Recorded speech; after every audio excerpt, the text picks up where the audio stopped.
sei por que motivo, fui tratado com tanto desprezo, dizendo-me que não poderia usar o microfone. Não faço a menor ideia do porquê disso. Brincadeiras à parte, nós sempre devemos agradecer a Deus, a Jesus e a espiritualidade amiga pela oportunidade da vida, a oportunidade de estarmos junto a essa doutrina e de podermos trabalhar pelo nosso desenvolvimento e também pelo desenvolvimento dos nossos companheiros, das pessoas que estão à nossa volta. Bom, antes de a gente entrar no tema, eu não sabia que era aniversário, semana de aniversário da casa, ninguém me falou. Eu até imaginei que tinha alguma coisa por um tema tão difícil que me passaram, porque, sinceramente, eu nunca falei sobre depressão na juventude.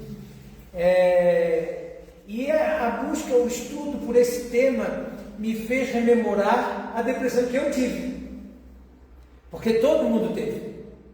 É um momento realmente de grande dificuldade. Mas essa casa foi fundada 5 anos antes da nossa. A nossa é de 7 de 37. Juvencio Araújo Figueiredo, o qual já deixo aqui o abraço fraterno do grupo de trabalhadores. E, a título de curiosidade, eu já falei isso aqui, certa oportunidade de fazer uma palestra no Ceará dos Povos, a dona Lourdes, já desencarnada, a dona Lourdes, ela disse: "Tu sabia que o teu mentor é o Antoninho Melo?" Em palestras, né? Eu não sabia nem quem era. E fiquei muito tempo sem saber quem era. Foi vindo aqui fazendo uma palestra, lendo ali, que eu fui saber quem era Antônio Ferreira de Melo. E se eu botar o óculos, gente, diz que eu não fiquei parecido com a fonte dele. Eu fiquei impressionado. Na época ela disse até que eu andava puxando a perna, como ele. Não sei se ele puxava a perna. Mas eu vou discutir com a dona Lourdes? Eu não, né? Bom, brincadeiras à parte, a gente conta, obviamente, com a inspiração do nosso irmão Antônio Ferreira de Melo, se ele ainda estiver no plano espiritual, é claro, que a gente não tem essa certeza absoluta, mas a gente também conta com todos os outros espíritos que aqui estão, porque é uma falange. Assim como o grupo de trabalhadores do Juvencio Araújo Figueiredo, há o grupo de trabalhadores do Antônio Ferreira de Melo, do Frederico Rola, enfim, de tantos outros mentores de casa espírita. Mas há muitos trabalhadores desconhecidos. Então a esses a gente também pede ajuda, socorro, amparo, para que eles também nos inspirem. Para que a gente possa falar sobre essa proposta da noite de hoje. As depressões e fobias da juventude. Isso é tema de uma palestra do nosso irmão Rossando Klingel. Nome complicadíssimo. Mas eu assisti a palestra dele. Ela é feita diretamente a jovens, tanto que há perguntas e respostas, então é muito interessante a dinâmica do trabalho. No nosso caso aqui é diferente, porque nós somos jovens um pouco menos jovens, né? Tem alguns jovens aqui, poucos, mas nós somos jovens menos jovens. E não menos responsáveis, porque nós temos os jovens que vêm na nossa esteira, que a gente está nos dedicando a aprender, a instruir. Eu, por ser uma criatura muito má, muito imperfeita, Deus não me deu direito a ter filhos nessa encarnação, porque eu desprezei muitos filhos no passado. Mas a experiência que a gente tem, e vocês vão observar que ali, ó, naquela fotinha que eu estou ali, eu estou fardado, porque eu sou policial militar. E na polícia militar eu tive muita experiência com jovem. De todos os tipos de experiência. Das mais simples até as mais pesadas. Inclusive de ter que muitas vezes prendê-los no cumprimento da lei. Então a gente aprende muito com a vida. Mas a doutrina espírita, sim, é o verdadeiro manancial que nós estamos em busca do conhecimento para tentar melhorar a nossa relação na vida. Então a nossa proposta aqui é falar sobre uma relação com a juventude, mas uma relação completamente diferente da nossa. Porque por mais que a gente aqui se relembre volte no passado e lembre-se das dificuldades da nossa juventude, da nossa adolescência, que a gente brinca dizendo que é aborrecência, porque nós somos realmente aborrecentes, nós aborrecemos muito nesse período, porque é um período de transição, mas as nossas angústias, os nossos problemas já não são mais os mesmos da atualidade.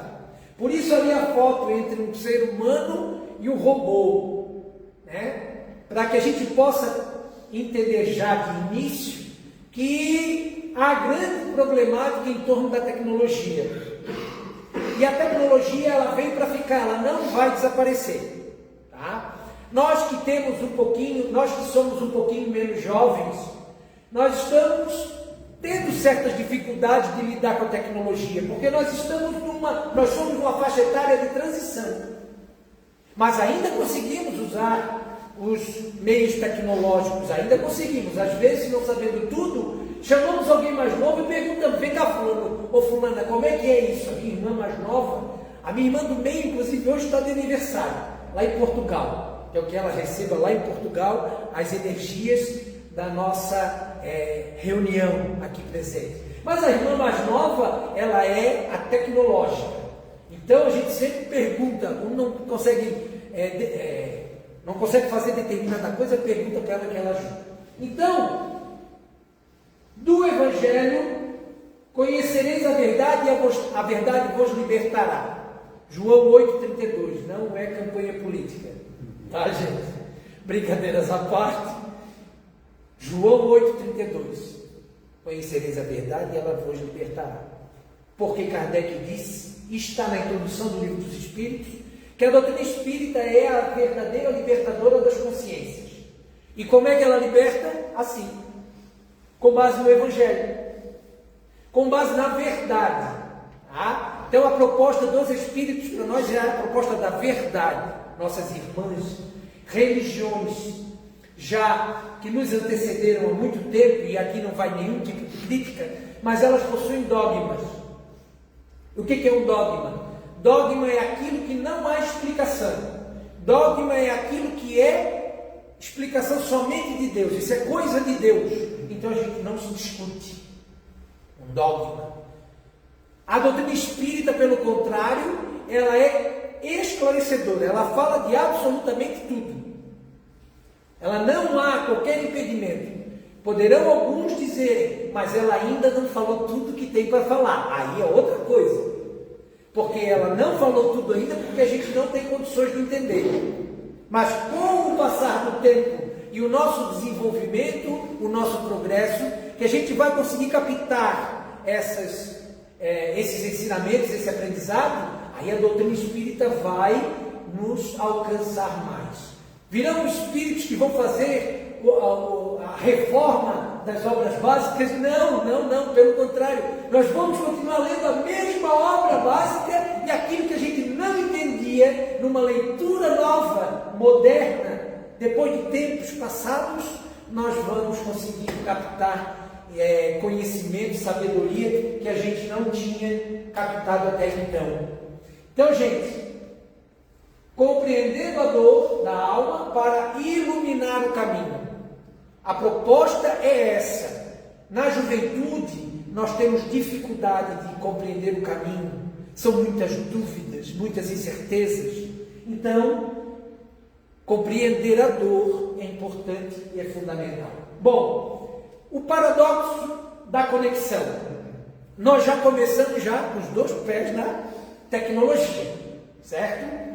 Vamos observar aqui, que é um aparelho celular e ali tem os ícones. Né? Na nossa época não tinha nada disso. Na nossa época não tinha, para a gente se comunicar com alguém era através de carta. Falar sobre carta para alguém hoje, nossa. Nas empresas era o memorando, circular. Hoje é o e-mail. Então vejam, nós estamos progredindo.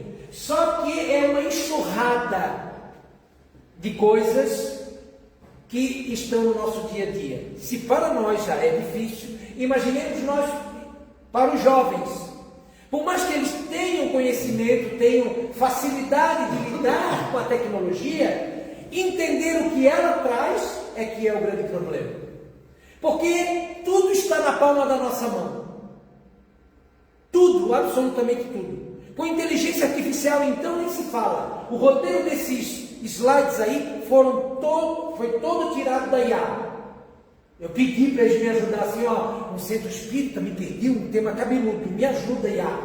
E ela disse, faz uma prospecção através do PowerPoint, use tais cores, use tais temas, uma fotinho assim, uma fotinho assado. Está fácil. Está fácil até para estudar a doutrina espírita. É só perguntar.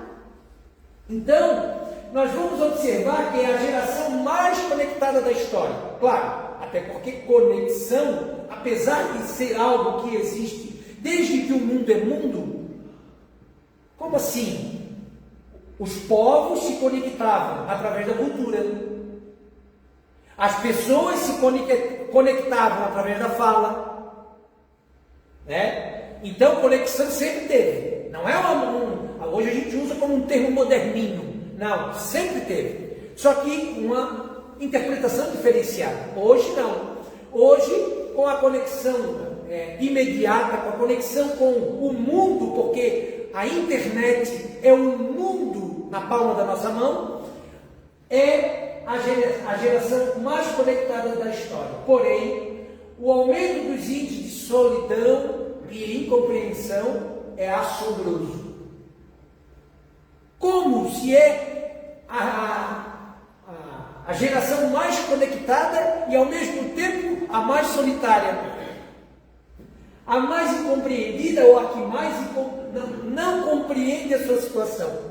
Vejam, a tecnologia é uma ferramenta que veio sob os auspícios da espiritualidade superior, porque nada acontece na Terra sem autorização. Então veio, tem um propósito, mas chegou para um povo, para uma humanidade, ou seja, espíritos que estão encarnados, que estão numa faixa evolutiva ainda de muita incerteza. Então nós vamos começar a trabalhar isso com o tempo. Vamos melhorar a cada dia. Vamos aprender a utilizar essa tecnologia para o bem. Porque as telas aproximam quem está longe, mas às vezes isolam quem está perto. Quem nunca, no almoço de família, chega aqui e diz, deixa o celular desligado, por favor. Vamos deixar o celular lá na poltrona. Vamos fazer... o Rosandro, ele fala sobre uma experiência de uma família que era à noite, como é que era o nome da comida? Chaco? Acho que é Chaco o nome da comida que eles usavam lá, não tenho bem certeza se é isso. Essa família criou a noite do tal do Chaco. O que era essa noite? O combinado era, sentam-se todos à mesa, coloquem os celulares todos dentro de uma gaveta e ali começa a conversar. E aí, o primeiro dia, começa a conversar, tem uma dificuldade, tem uma certa, a gente fica desconfortável. Então, a primeira conversa, que é? Você viu como choveu hoje? E aí perguntou para o outro filho, choveu e fez frio.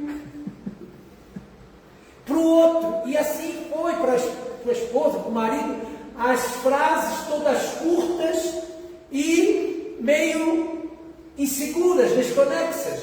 O tempo passou, eles se habituaram a fazer essa reunião, e um dia, a mãe, vendo a filha que iria sair, ela estava um pouco atrasada, ela disse, não, fulana, espera um pouquinho, que a mãe vai te mandar um pouquinho dos chacos, ou daquela comida, daquele prato. Ela disse, não, mãe, eu não gosto disso. Ela disse, mas como não gosta? Se você é uma das que pergunta pela noite da refeição que nós vamos fazer, sempre você pergunta. Ela assim, não é por causa da comida, é por causa da conversa. É a conexão Então, nós vamos observar que estamos conectados constantemente ao celular e podemos estar desconectados entre nós. E a proposta da humanidade é viver em comunhão. Nós não estamos aqui para viver isolados. Tá? A proposta é justamente nós entrarmos em relação uns com os outros. O que causa dor. Porque cada um aqui tem um pensamento diferente. Cada um aqui tem gostos, práticas diferentes umas das outras. O que é bom para um pode não ser bom para o outro. O que seria do amarelo se todos gostassem do azul? Não é assim o ditado? Assim é que nós devemos nos preocupar com esse paradoxo. O que é paradoxo? Essa divergência. Nós estamos conectados verdadeiramente uns com os outros ou não? Conectamos-nos, e aqui no nosso caso, como somos menos jovens, a nossa proposta é nós nos conectarmos a eles. Nós pais, eu digo nós, porque apesar de eu não ter sido pai, eu fui pai em alguma encarnação, então eu posso dizer que eu fui pai. Nós pais devemos nos preocupar em nos conectar com os filhos. Desde a infância é melhor ainda, mas principalmente na juventude e na adolescência, porque é o momento de maior dificuldade, onde o espírito está passando por uma transformação, que nós vamos falar mais à frente. O que diz a ciência? Nossa, já deu 24 minutos? Eu passei o segundo slide. Bom, o que diz a ciência? Daí a IA pediu para eu colocar, ela me deu o conselho, coloque a foto de um consultório aconchegante. Olha só, um consultório médico aconchegante. Está ali. Pedi para a internet, ela me deu. Depressão, mais do que uma tristeza passageira, uma alteração profunda do bem-estar e da energia. Então a depressão não é uma mera melancolia. Há diferença entre depressão e melancolia. O que é melancolia, gente? É um momento de, quando a gente está, como se diz, hoje em dia nós estamos down. É aquele momento que a gente está para baixo. É aquele momento, porque ninguém consegue estar o tempo todo alegre. Ninguém consegue estar o tempo todo agitado, conectado, falando alto, falando bem. Às vezes as pessoas pensam que nós expositores somos assim como nós falamos aqui. Não, nós não somos não, nós somos diferentes. Às vezes somos até bem envergonhados. Mas nós podemos estar melancólicos. Algum acontecimento da vida, alguma perda do ente querido, que não é perda, é desencarne, mas a gente pode estar em melancolia. Algum desentendimento familiar, alguma frustração, isso é melancolia. A gente vai e volta ao nosso normal. A depressão é mais do que isso, porque é uma alteração profunda do bem-estar. Ou seja, você não consegue encontrar alegria na sua própria existência, na sua própria vida. Todos nós já passamos por isso. Talvez por uma melancolia mais profunda. A gente foi lá, viu como era, igual ir no umbral, quando a gente dorme. Você não vou no umbral aqui quando dorme? Eu vou, é para me habituar, né? Eu não chegar lá, eu não saber nem o nome de uma rua.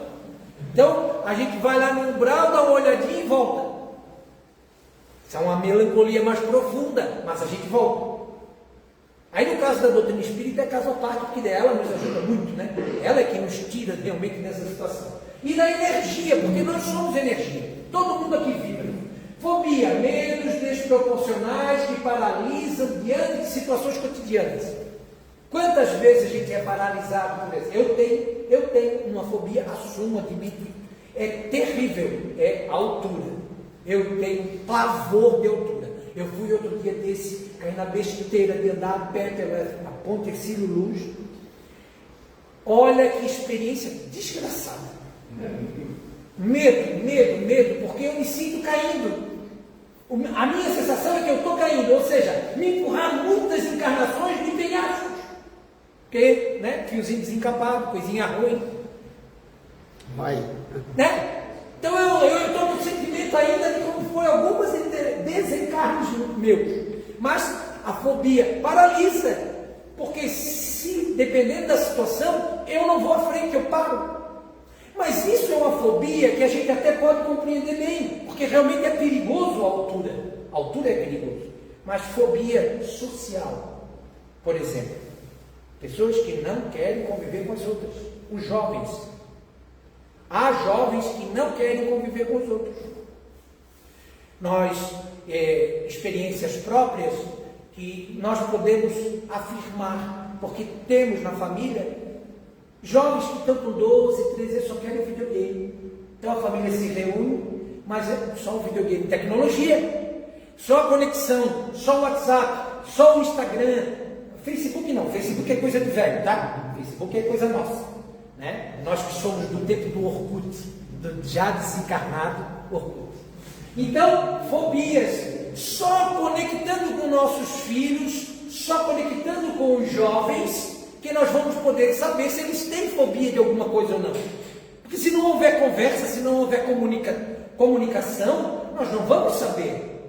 Vamos esperar o quê? Que numa reunião mediúnica, uma entidade, através da psicofonia, fale através do médium, dizendo: ó, teu filho está com fobia. Oh, mas que incompetência, eu como pai? Ou como mãe? Não sei. E por fim ali, as causas materiais, que podem ter causas materiais, tá? Fatores genéticos. Há especialistas que defendem a tese de que a depressão ela pode estar erradicada no cérebro por questões genéticas. É claro que essa situação está na esteira das reencarnações, das expiações. Mas, se for, a gente precisa do que, gente?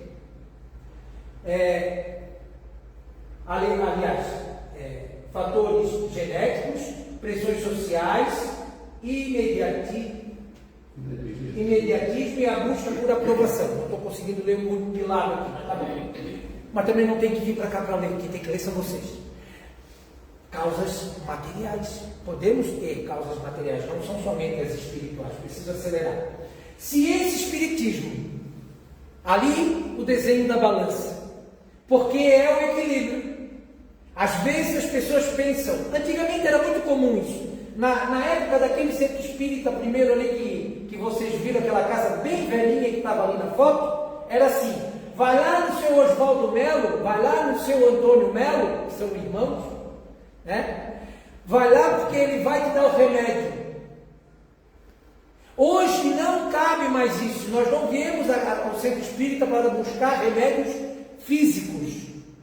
A gente precisa encontrar na ciência, que elas se completam, a doutrina espírita é a ciência, tratamento. Precisamos recorrer ao tratamento. Então, se a gente observa que temos a melancolia ou a depressão já se instalando nos nossos jovens, ou se nós mesmos, sendo jovens, a gente pode procurar um especialista, não só pode como deve. É bom começar com um psicólogo, porque o psiquiatra já vai ter que receitar remédio. Então o psicólogo já é uma grande ferramenta. Mas se não der, um tratamento com o psiquiatra também, por que não? Ajuda. E claro, o tratamento em paralelo, porque, vejam, a balança é o tratamento em paralelo. Tratamento feito na casa espírita, com trabalhos desobsessivos, com instrução aos espíritos desencarnados, que muitas vezes esses espíritos estão acompanhando nossos jovens, como nos acompanharam. Então, os trabalhos têm que ser feitos em paralelo. Alerta fundamental: a terapia espiritual não substitui o tratamento psiquiátrico. Eles somam forças. Não precisa também sair correndo para o médico agora, né? Às vezes a gente pensa: não, eu estou com esse problema. Não, calma, vamos fazendo um acompanhamento para ver. Vamos à frente. Quem é o jovem? E aqui está o que eu mais encontrei mais próximo de espírito, perispírito e corpo físico, né? Mais trabalhado, mais moderno, né? Do que aqueles nossos desejos que a gente fazia. Então vejam bem, a espiritualidade fala que o nosso corpo físico, a indumentária física, nós conhecemos, sabemos o que é, a própria ciência fala. O perispírito é a cópia do corpo material. Aqui ele está bem semelhante, com algumas diferenças fugindo energia. Por quê? Porque o perispírito, ele sendo mais etéreo, ele expande. Então, às vezes, vocês vão se concentrar bem, se conseguir se concentrar bem mesmo, e o expositor ficar bem paradinho aqui na frente falando, vocês vão perceber que há uma luz em volta dele. Não é dele, tá? É a expansão perispiritual provocada pela concentração que ele está na proposta da conversa, com a energia espiritual, com o apoio dos espíritos. Então, e aqui, segundo os espíritos, o mais próximo que a gente pode entender do que é o espírito é uma chama.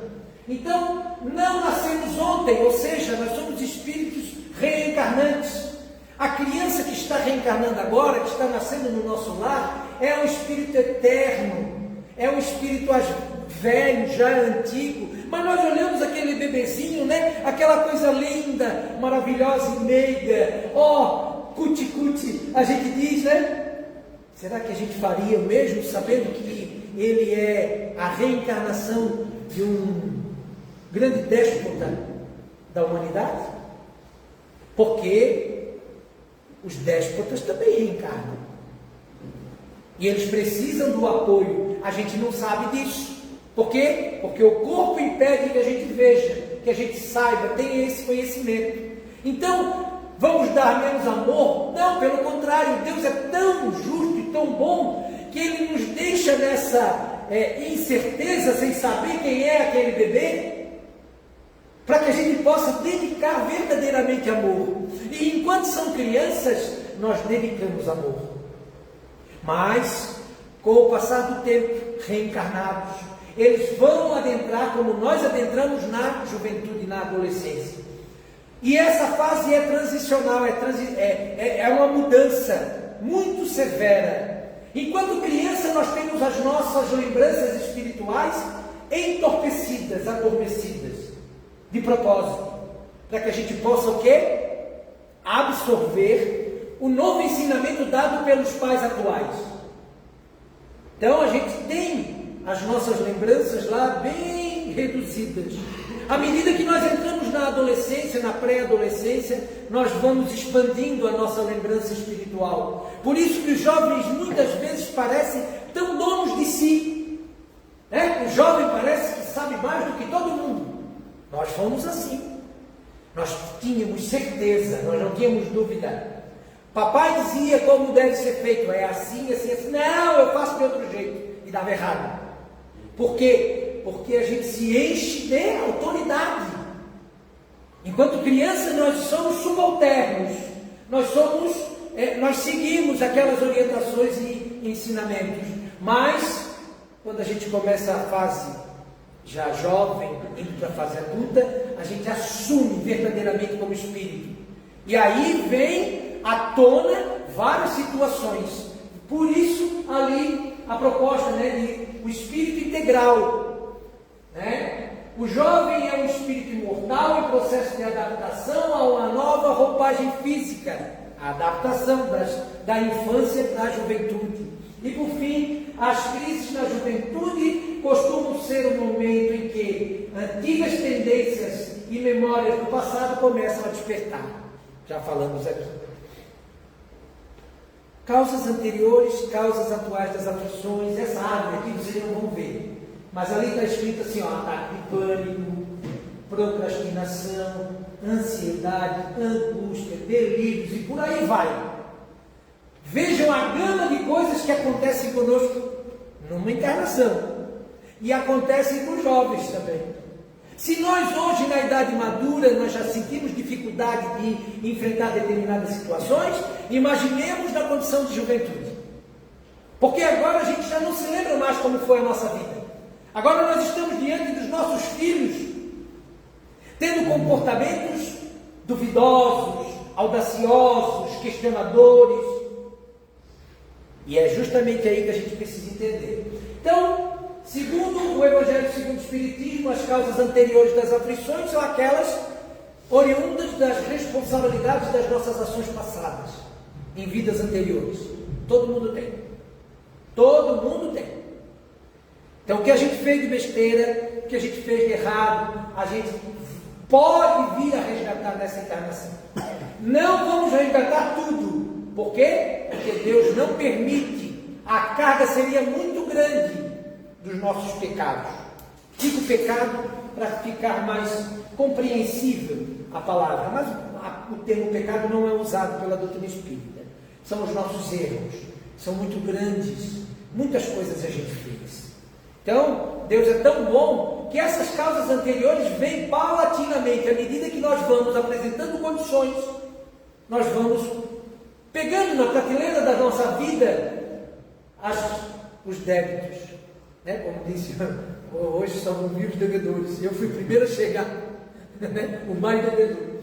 E as causas atuais, que são os grandes motivos dos sofrimentos, são os erros cometidos nessa existência, e os jovens estão constantemente andando na corda bamba, porque o mundo é muito atrativo, as coisas do mundo nos chamam muito, e abrir mão das questões humanas, dos prazeres, é muito difícil. Às vezes nós levamos tempo, vamos abrir mão somente quando já estamos na fase adulta, na fase madura. Vejam quanto tempo a gente perdeu, porque não optou por isso. Ah, Jean, mas então esse jovem que tu estás falando tem que ser um jovem chato, que não pode se divertir, não pode curtir. Não, é absoluto. Devemos viver no mundo, só não devemos ser do mundo, porque nós verdadeiramente não somos. Então, podemos nos divertir, podemos ir para uma balada, podemos ir para um encontro em determinada área, seja de jogar videogame, só por favor, gente, esse negócio de farmar a aura é campo para obsessão, tá? Pode até fazer, mas é campo para obsessão, porque eu tenho visto algumas coisas ali, que aquilo ali só pode ser diretamente vindo do umbral, regiões umbralinas de trevas. Então a gente deve ter cuidado com isso. Falei ali, acabei brincando e falando, sintonia e obsessão. Por quê? Porque os espíritos, eu já falei aqui que a proposta da Terra agora está acelerada para se transformar em regeneração. Então todos os espíritos sofredores dos umbrais estão reencarnando. Dá para observar, né? Dá para ver. Acho que reencarna, acho que tem determinadas horas do dia que até todos eles estão na Via Expressa. Todos. Porque olha que lugar absurdo, né? Eu tenho grande problema com o trânsito ainda. O trânsito é o meu grande pecado. Às vezes eu penso determinada, porque sempre fica com a porta fechada, porque eu sou covarde também, né? Não vou falar para os outros me bater. Com a porta fechada, daí o mentor diz, o espírito está comigo assim, não, bonito quando na cara. Ele nem te ouviu. Certo, então tá. A terapêutica do Cristo. Aqui nós colocamos a foto de uma criança, porque o ideal é já desde a infância. Nós vimos ali nas fotos da casa, que passou no videozinho ali anterior, o trabalho da infância. É fundamental. Ajuda no espírito que terá graves provas a passar e grandes resgates a fazer. Então já prepara o filho desde pequeno. Mas a gente deve respeitar a vontade da criança. Deve. Entenderam, né? Deve. Porque se a gente quer, não sei se vocês é assim, eu como eu não sou pai, mas eu acho que a maioria pensa assim, paga o melhor plano de saúde para o seu filho. Então você quer o melhor médico. Você coloca o seu filho no melhor colégio. Você quer o melhor ensinamento. Por que a gente não traz ele para o centro espírita, que é o melhor do espiritual? O vice-presidente da nossa casa lá, eu acho que ele já fez palestra aqui de volta. Ele sempre conta. Ele ia na marra para a escolinha dominical, que era o domingo das crianças antigamente, e ele ia na marra. O pai levava na marra, ia renando, não queria ir, se tornou presidente do centro espírita e está lá trabalhando até hoje. Então, é a melhor hora. A prece e a vigilância, mudar a frequência do pensamento. Nós temos frequência, nós vibramos. Quem aqui nunca leu um pensamento de alguém bem próximo, ou teve o seu pensamento lido por alguém bem próximo. Eu e a minha mãe somos assim. Às vezes eu quero falar alguma coisa, a minha mãe fala primeiro e eu digo para ela, para! Respeita pelo menos o que está dentro da minha cabeça, que eu não consegui nem falar. Tu já sabe? Sintonia. A prece, ela nos traz sintonia e facilita a vigilância, porque temos que estar vigilantes o tempo todo. O Evangelho no lar, grande ferramenta, importantíssima para ser feita dentro de casa. O teu lar se transforma numa sucursal do centro espírita e ilumina a rua inteira. Vocês sabiam que a hora da reunião da prece no lar ilumina a tua rua inteira? E quando nós reunimos numa casa espírita, ilumina o bairro inteiro? Quando, claro, o propósito é honesto, né? Então, o Evangelho no lar. Passe e água fluidificada não fazem mal para ninguém. É importante tomar a água fluidificada, o jovem deve tomar o passe acalma. Mas Jean, meu jovem não quer vir. Vai tentando, vai testando, uma hora vai conseguir. E o trabalho no campo do bem, ou seja, faça alguma coisa. Desenvolva alguma atividade, jovem. Junta a casa espírita para auxiliar no teu processo de evolução. O papel da família e da casa espírita é acolher sem julgar. A família precisa acolher. Mas como sem julgar? Porque se a gente faz julgamento o tempo todo, fica com o teu julgamento para ti. É importante a gente saber o que está se passando. É importante observar como está o nosso jovem, como ele se comporta, o que ele está fazendo, mas não precisa jogar nele de volta. Não precisa cobrar dele. É o acolhimento, sem julgamento. Dor não é frescura, é pedido de socorro. Escuta afetuosa, ouvir. Vocês sabiam que Deus fez o nosso corpo perfeito já para nos dar uma dica? Ele nos fez com 2 ouvidos e uma boca. É que é para falar menos e ouvir mais, exceto os expositores. Então, às vezes, o jovem precisa apenas de um ouvido atento, não de um sermão. Por que é mais fácil a gente ouvir o filho do outro? Não sei se já aconteceu isso com vocês, mas comigo já aconteceu. O filho é rebelde com o pai, mas eu me sentava do lado dele, começava a conversar, e ele vinha e ia soltando aquilo que o pai não ouvia. Isso aconteceu muito. Então, escuta afetuosa. E a mocidade espírita como porto seguro. Então, a reunião do jovem na casa espírita é difícil, eu sei. A nossa casa lá, a gente passa muito trabalho, a gente nem tem mais porque, né, a gente não está tendo a frequência de jovens. A gente está só com a evangelização e as palestras. Vamos terminar? Já está no fim. A noite sempre cede ao dia. Ela não vai vencer. A noite não vence o dia. A hora mais escura da noite é a que antecede o alvorecer. Mas ela cede. Por mais que a gente pense que no meio dos problemas da nossa vida, do nosso dia a dia, a gente não consiga, consegue. Tudo passa. A reencarnação nos garante que nenhuma dor é eterna. Pedir ajuda é um ato profundo de coragem. Você é um espírito forte, projetado para vencer. Mas como assim projetado para vencer? Se eu fui criado pelo Criador perfeito, com certeza eu fui criado para vencer. Só que eu fui criado em germe, simples e ignorante.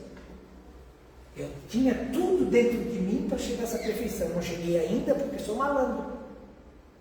Porque fiz escolhas equivocadas. Mas nós temos tudo para crescer, tudo para chegar à perfeição. Por isso, a Iá pediu para eu botar uma foto do alvorecer, do sol iluminando bastante. Por quê? Porque assim também será o nosso caminho, iluminado. Desde que a gente possa se dedicar o máximo possível, de forma despretensiosa, com honestidade, para ajudar os nossos jovens. Gratidão aos meus irmãos.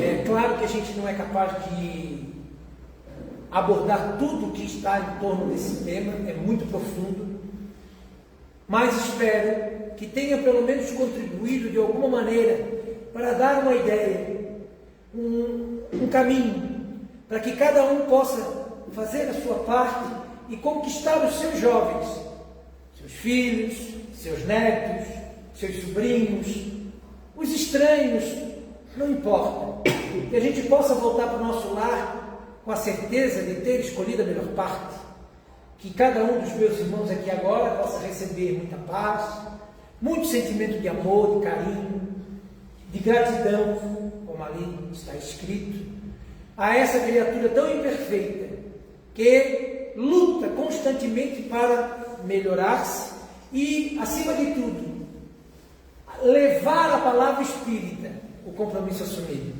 Por mais que passe do tempo, não importa, vocês pelo menos já pagaram os pecados de vocês hoje, tendo que me ouvir. Então voltem para os seus lares com muita paz, com o sentimento do amor, com a energia positiva dessa casa, distribuam com seus familiares, com os seus jovens, e numa próxima oportunidade a gente possa se encontrar novamente, se Deus assim permitir e a casa tiver coragem de me convidar.